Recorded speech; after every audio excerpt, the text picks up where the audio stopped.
Most pharmacies don't lose money because they sell the wrong drugs. They lose money because the right drugs expire on the shelf. In Nairobi, one small pharmacy was losing about 6,000 Kenyan shillings every month from expired medicine. After turning on AI, that loss dropped by more than 2/3. Dr. Bramwell Othieno runs Reiki Pharmacy, a small neighborhood chemist just off a busy Nairobi street.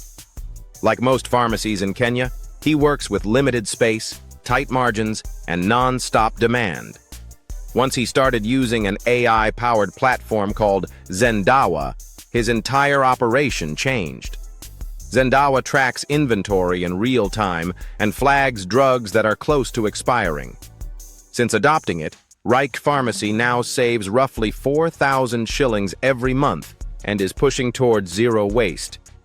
If you care about real-world AI that actually makes money and saves time, hit like, subscribe, and comment what industry you want to see AI transform next.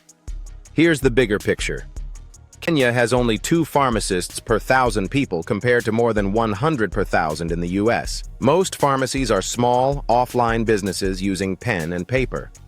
Zendawa, built with Microsoft 365 Copilot and Power BI, helps these pharmacies forecast demand, optimize shelf space, and even connect deliveries using machine learning.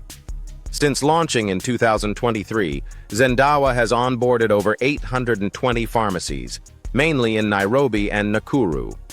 For Reich Pharmacy, going digital also boosted daily sales from about 12,000 to 20,000 shillings and cut inventory checks from a full day down to half a day.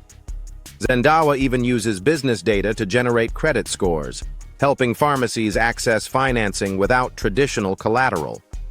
This is what AI should be doing: cutting waste, unlocking growth, and turning frontline professionals into stronger business owners. If you want more real examples of AI delivering results, watch the related video in the corner. And if you're ready to apply AI in your own business, stop chasing hype and start building systems that actually move the numbers.